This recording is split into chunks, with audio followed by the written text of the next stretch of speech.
Hello বন্ধুরা, Bangla fish info YouTube চ্যানেলে আপনাদেরকে স্বাগতম। আজকের এই ভিডিওতে আমি আপনাদের জন্য মজাদার কিছু বিষয় নিয়ে আলোচনা করব, সেটা হচ্ছে মাছের গ্রেডিং পদ্ধতি।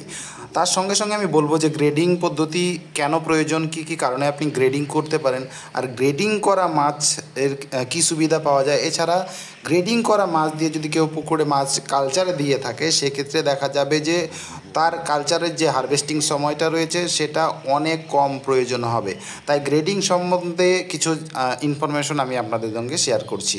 এখানে যে বিষয়টি আমি লক্ষ্য করি বা আমরা লক্ষ্য করি, সেটা হচ্ছে যখন আমরা পুকুরে কোনো মাছ কালচার করি বা পুকুরে চাষ করি, সেক্ষেত্রে দেখা যায় যে মাছের সাইজ কিন্তু সবগুলো একরকম থাকে না। অনেক ক্ষেত্রেই আমরা দেখতে পারি যে আমাদের মাছগুলো ছোট বড় হয়ে গেছে। কিছু কিছু মাছ বড়, কিছু কিছু মাছ ছোট। যারা মাছের পোনা বিক্রি করে বা যারা কিনতে চায়, তারাও কিন্তু একই সাইজের একই ধরনের পোনাগুলো কিনতে চায় বা বেচতে চায়। এতে করে গ্রেডিং করা মাছের কিন্তু বাজার মূল্য বেশি হয়।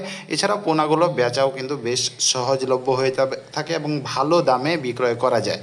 আর এই সমস্যাটা হচ্ছে যে ছোট বড় হওয়া প্রত্যেকেরই হয়। যারা মাছ চাষ করে থাকেন তারা এই জিনিসটা নিয়ে অনেক টেনশন করে থাকেন, কারণ আমরা অনেক সময় দেখি যে এই মাছগুলোকে গ্রেডিং পদ্ধতিতে আমরা আনতে পারি না। অনেকে যারা নতুন চাষি রয়েছেন, কিন্তু যারা পুরনো চাষি রয়েছে তাদেরকে আমরা দেখি যে প্রায় ওনারা কিন্তু গ্রেডিং পদ্ধতি ব্যবহার করে। এখানে বিষয়টি তাই, আমি মাছটাকে গ্রেডিং করব, ছোট বড় মাছ আলাদা করব, এর জন্য এই ধরনের একটা নেট ব্যবহার করছি।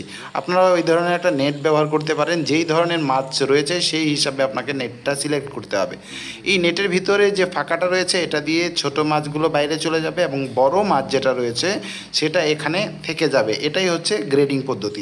সেটা বিভিন্ন সাইজের মাছ থাকতে পারে আপনার পুকুরে, সেই হিসাবে আপনাকে নেটটা সিলেকশন করে নিতে হবে। আর নেটের জন্য যে কোনো নেট দিয়ে আপনি কিন্তু এই কাজটা করতে পারেন। তো এখানে গ্রেডিং যে করা হচ্ছে, এখানে আপনারা দেখতে পাচ্ছেন যে মাছ গ্রেডিং করার জন্য এই হাঁপার ভিতরে মাছ রয়েছে, আর এই মাছটাকে আমরা গ্রেডিং করব। এখন গ্রেডিং করলে যেটা দুটো সুবিধা হবে, সেটা হচ্ছে প্রথমত মাছগুলো দুটো সাইজে আমরা বের করে নিতে পারছি। প্রথমত একটা ছোট সাইজ আলাদা হয়ে যাচ্ছে, আর একটা বড় সাইজ আলাদা হয়ে যাচ্ছে। এখন ছোট সাইজটা আপনি চাইলে বাজারে বিক্রি করতে পারেন, বা যারা মাছ চাষি রয়েছে আর কি তাদের কাছে বিক্রি করতে পারেন, যারা কালচার করছেন।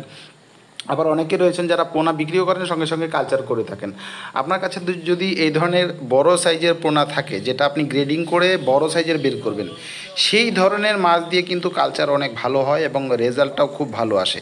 আপনারা লক্ষ্য করে থাকবেন যে যে পুকুরে আমরা কালচার দিয়ে থাকি সেই পুকুরেও মাছ ছোট বড় হয়ে থাকে। তবে এটার মেন কারণ হচ্ছে যে অ্যাভারেজ মাছ ছাড়া কিছু মাছ ছোট থাকে, কিছু মাছ বড় থাকে, এই জন্য মাছগুলো এমন হয়ে থাকে কালচারে গিয়ে। কিন্তু আপনি যেই পুকুর থেকে আপনি কালচারের জন্য মাছটা নেবেন, সেই পুকুর থেকে যদি আপনি এই ধরনের গ্রেডিং করা মাছটা কালচার দিয়ে থাকেন, সেক্ষেত্রে দেখবেন যে সেই মাছের গ্রোথ অন্যান্য মাছের চাইতে অনেক গুণ বেশি হবে এবং খাবার খরচাটাও কম লাগবে। কারণ এই মাছগুলোর বডিতে কিছু জেনেটিক চেঞ্জ রয়েছে, যার ফলে এদের কিন্তু গ্রোথটা একটু বেশি হচ্ছে। একই বয়সের মাছ দেখা যাচ্ছে, একই দিনে ছেড়েছি, তাও দেখা যাচ্ছে একই ধরনের খাবার দিচ্ছি, তারপরেও আমরা দেখব যে কিছু মাছ বড়, কিছু মাছ ছোট। তো যখনই এই ধরনের সমস্যা হবে, বেসিক্যালি আপনারা এই কাজটা করে নেবেন। যদি আপনার কালচার দেওয়ার ইচ্ছা থাকে, সেক্ষেত্রে আপনার পুকুর থেকে মাছগুলোকে এভাবে গ্রেডিং করে নেবেন। গ্রেডিং করে নেটের উপরে যে বড় মাছটা থাকবে সেটা গুনতি করে আপনি পুকুরে ছেড়ে দিন, দেখবেন যে সেই মাছ থেকে ভালো রেজাল্ট আসছে যতটুকু প্রয়োজন। তো এভাবেই গ্রেডিং করা হয়ে থাকে। এখানে যে জিনিসটা হয়, বড় ছোট একটা মাছকে, এই সবগুলো মাছকে আমরা এই নেটটাতে দিয়ে দিচ্ছি এবং নেটের যে ছোট ছোট ফাঁকা রয়েছে, এটি দিয়ে কিন্তু ছোটো মাছটা বাইরে চলে যাচ্ছে, যেটা আমি ট্যাঙ্কে দেখতে পাচ্ছেন আপনারা, এই ট্যাঙ্কে চলে যাচ্ছে। এবং বড় যে বাছাইকৃত গ্রেডিং করা মাছটা রয়েছে সেটা কিন্তু এই নেটের ভিতরে থাকছে। এখন এই মাছটা দিয়ে আমরা হয়তো কালচারে দিতে পারি, এই মাছটা বিক্রয় করতে পারি। তবে এখানে যে মাছটি আপনারা দেখতে পাচ্ছেন, এটি আইএমসি নয়। মাছটির ব্যাপারেও আমি কিছু বলে নিচ্ছি। এটি হচ্ছে ব্ল্যাক কার্প, সম্পূর্ণ মাছটাই ব্ল্যাক কার্প রয়েছে। তো এখানে দুইটা আমি গ্রেডিং করে বের করে নিচ্ছি, ছোট মাছটা আলাদা করে নিচ্ছি এবং বড় মাছটা আলাদা করে নিচ্ছি। বড় মাছটার বিষয়টা হচ্ছে যে রিনু চাষের পুকুরটা ছিল, সেই পুকুরে পরবর্তীতে কোনো ওষুধ না দিয়ে মাছটা শেষ করে পুকুরটা শোধন করে আমরা সেই পুকুরে 2-3 বার মাছ করেছি, যার ফলে কিছু কিছু মাছ থেকে গেছে, সেগুলো কিন্তু আলাদা একটা বড় সাইজ হয়ে গেছে। গ্রেডিং সেটা আমরা করে আলাদা করে নিচ্ছি। এখন আলাদা করে আমি গ্রেডিং মাছটা রয়েছে সেটা বিক্রয় করব বা বিক্রি করছি। এটা কিন্তু ছোট মাছের চেয়ে অনেক গুণ বেশি দামে আমি বিক্রি করতে পারছি। এটা হচ্ছে গ্রেডিংয়ের সুবিধা। তো গ্রেডিং করে যখন আমি মাছ বিক্রি করব, তখন আমি এটার প্রাইস বেশি পাবো। আর যেটা ছোট যাচ্ছে সেটা সাইজ আমি ছোট প্রাইজে বিক্রি করব। তো এখানে ব্ল্যাক কাপ যদি কারো লাগে যে তাহলে সেক্ষেত্রে যোগাযোগ করতে পারেন, কমেন্টে অবশ্যই বলবেন। আপনি যদি ওয়েস্ট বেঙ্গল থেকে হয়ে থাকেন, এটা হচ্ছে রায়গঞ্জ, উত্তর দিনাজপুরে পড়ছে, এই ব্ল্যাক কাপ মাছটা আমি আপনাদেরকে দিতে পারবো। কিছু সংখ্যায় এই সাইজের আমি মাছটা বের করেছি। এটা হচ্ছে শামুক খেকো মাছ।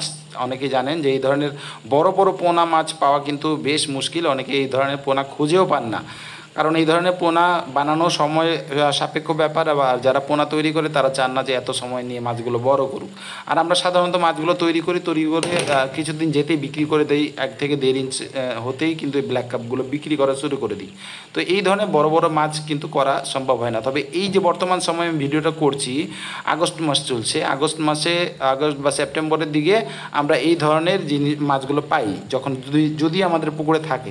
এই সাইজের মাছটা আবার যখন থাকে তখন আবার দু একটা ভিডিও বা আমাদের চাষিদের মাঝে যখন ইনফরমেশনে চলে যায় তো তাড়াতাড়ি বিক্রয় হয়ে যায়। তো কারো যদি লাগে সেক্ষেত্রে আপনি এই মাছটা নিতে পারেন, যেটা আমি আপনাদেরকে দেখাচ্ছি। আর কমেন্টে বলবেন আপনি ওয়েস্ট বেঙ্গল থেকে হলে আমি আপনাদের সঙ্গে অবশ্যই কথা বলবো। তো এই ছিল কিছু তথ্য যেটা আমি আপনাদেরকে দিয়েছি গ্রেডিং করা মাছের সুবিধা আর অসুবিধা, বা কীভাবে আপনি একটা পুকুর থেকে বা আপনার ছোট বড় মাছকে গ্রেডিং করবেন। তো এই পদ্ধতিটা ব্যবহার করে আপনি মাছগুলো গ্রেডিং করে নেবেন। আর মাছ চাইলে ব্ল্যাক কাপ চাইলে অবশ্যই সম্পর্ক করুন আর কথা বলুন। কমেন্টে অবশ্যই জানাবেন যে আপনার এই মাছটা প্রয়োজন রয়েছে।